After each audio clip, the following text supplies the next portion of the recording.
Previous क्लासमध्ये आपण बघितलं होतं that is the colligative property. तर कॉलिगेटिव्ह प्रॉपर्टी म्हणजे काय सांगितलं होतं आपण, अशी property of the solution, the physical property of the solution that depend only on the number of moles of the solute. सॉल्यूटचे नंबर ऑफ मोल्सवर डिपेंड राहणार, not on the nature of the solute. त्यानंतर 4 colligative property आपण सांगितल्या होत्या. पहिली होती lowering of vapour pressure, दुसरी आहे एलिव्हेशन ऑफ बॉइलिंग पॉईंट, तिसरी डिप्रेशन ऑफ फ्रीजिंग पॉईंट आणि चौथी होती ऑस्मोटिक प्रेशर. त्यापैकी आपली जी पहिली प्रॉपर्टी होती that is the lowering of relative lowering of vapour pressure हे झालेलं होतं. तर आज आपण बघणार आहोत that is the elevation of boiling point. यामध्ये सर्वात आधी आपण बघणार आहोत what you mean by the boiling point. Boiling point म्हणजे काय?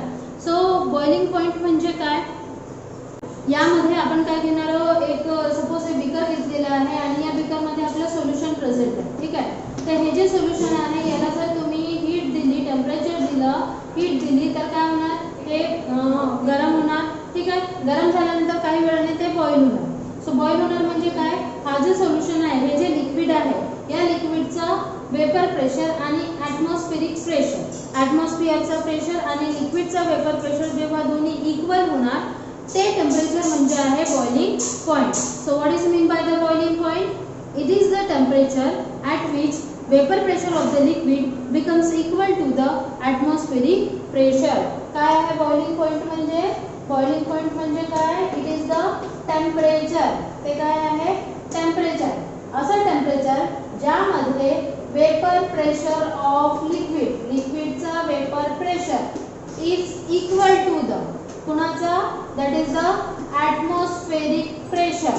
जेव्हा लिक्विडचा वेपर प्रेशर आणि ॲटमॉस्फेरिक प्रेशर जेव्हा इक्वल होणार त्यावेळेसचं जे टेम्परेचर असते त्याला म्हणतात बॉइलिंग पॉईंट. त्यानंतर आपण बघणार आहोत that is the elevation of boiling point. तर यासाठी आपण काय घेतो, सॉल्यूट घेतो. सोल्युशन बनवायचं आपल्याला तर सॉल्यूट लागेल आणि सॉल्वंट लागेल. ठीक आहे. तर यामध्ये हे जे सॉल्यूट आहे ते सॉल्यूट कसं आहे, नॉन व्होलॅटाईल. कसं आहे ते? Non volatile. तर यामध्ये काय, when non volatile solute is added to the pure solvent, जेव्हा नॉन व्होलॅटाईल सॉल्यूटला आपण प्युअर सॉल्वंटमध्ये ॲड करतो, ॲट दॅट टाइम काय होतं, ॲड केल्यानंतर boiling point of the solution form होणार. इथे काय फॉर्म होणार, सोल्युशन फॉर्म होणार आणि हे जे सोल्युशन फॉर्म झालेलं आहे त्याचा बॉइलिंग पॉईंट काय होणार, increases. Boiling point of the solution increases. ठीक आहे. समजलं का? याच्यामध्ये काय सांगितलं, Wien non volatile solute, non volatile सॉल्यूटला आपण प्युअर सॉल्वंटमध्ये ॲड केल्यामुळे इथे काय फॉर्म झालं, सोल्युशन फॉर्म झालं आणि सोल्युशन जे फॉर्म झालेलं आहे त्याचा जो बॉइलिंग पॉईंट आहे तो इन्क्रीज झालेला आहे. तर याच्यामध्ये आपण काय करतो, इथे दोन टेम्परेचर घेतो, T0B and TB. This T0B it is the boiling point of pure solvent. T0B काय आहे, it is the boiling point of pure solvent. आणि TB काय आहे, it is the boiling point of solution. हा पण boiling point आहे पण कुणाचं, दॅट इज द सोल्युशन. आता जसं एक्सप्लेन केल्याप्रमाणे सोल्युशनचं बॉइलिंग पॉईंट काय झालेलं आहे, इन्क्रीज झालेलं आहे. म्हणजे जर यांचा जर आपण डिफरन्स घेतला that is the delta TB is equal to काय होणार, so TB minus T0B, TB minus T0B. This difference between, हा डिफरन्स आहे, मायनस साइन आहे, डिफरन्स कुणाचा डिफरन्स आहे, boiling point of the solution and boiling point of the pure solvent at constant pressure is called as the elevation of boiling point. काय आहे elevation of boiling point? सगळ्यात पहिले हा difference आहे. काय आहे, डिफरन्स. कुणाचा डिफरन्स आहे, that is the boiling point of solution and boiling point of pure solvent. boiling point of solution आणि boiling point of pure solvent यांचा डिफरन्स कोणत्या कंडिशनवर, at constant pressure is called as the elevation of boiling point. ही झाली definition कुणाची, elevation of boiling point ची. त्यानंतर next topic आहे that is the elevation of boiling point and the concentration of solute. तर यामध्ये काय असते, ते elevation of boiling point आहे, it is directly proportional to the molarity of the solution. काय सांगितलं, elevation of boiling point represent केलं होतं आपण delta TB. It is directly proportional to the m. m म्हणजे आहे molarity of the solution. Then what you mean by the molarity of the solution? Molarity of the solution म्हणजे काय, when 1 mole of the solute is dissolved in the 1 kg of the solvent. जेव्हा 1 kg सॉल्व्हेंटमध्ये 1 mole of solute dissolve करणार त्यावेळेस ज्या कॉन्सन्ट्रेशनचं solution form होते ते solution जे concentration राहते ते म्हणजे 1 मोलर राहते. 1 यामध्ये लक्षात ठेवायचं आहे 1 मोल ऑफ सॉल्यूटला डिझॉल्व करायचं आहे 1 kg ऑफ सॉल्व्हेंटमध्ये. इथून जर प्रोपोर्शनॅलिटीचं साइन काढलं तर इथे काय होणार delta TB is equal to KB into M. So this KB काय आहे it is the proportionality constant. काय आहे KB it is the proportionality constant और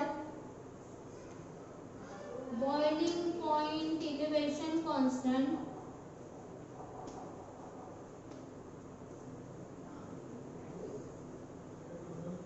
किंवा मोलर एलिवेशन कांस्टेंट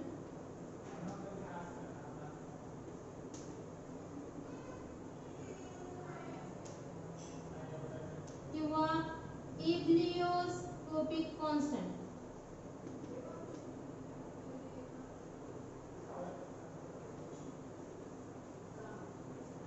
इब्लियोस्कोपिक कांस्टेंट यामध्ये काय करायचं आहे आपल्याला if m is equal to 1 जर इथे m च्या जागी आपण 1 पुट केला तर काय होणार मग delta TB is equal to KB. यामध्ये इब्लियोस्कोपिक कांस्टेंटची डेफिनेशन विचारली जाते किंवा युनिट विचारले जाते. Then what is mean by the ebullioscopic constant. So ebullioscopic constant म्हणजे काय जेव्हा आपण m ची व्हॅल्यू 1 पुट केली तेव्हा काय झालं KB is equal to delta TB आलं. केबी म्हणजे काय that is the ebullioscopic constant and delta TB is the elevation of boiling point. So म्हणू शकतो आपण so ebullioscopic constant is the elevation of boiling point when काय when m is equal to 1 when m is equal to 1 चा meaning काय आहे that is the 1 mole of solute 1 mole of सॉल्यूटला काय केलं आपण डिझॉल्व केलं कशामध्ये 1 kg ऑफ सॉल्व्हेंट मध्ये. कुठे डिझॉल्व केला 1 kg ऑफ सॉल्व्हेंट मध्ये.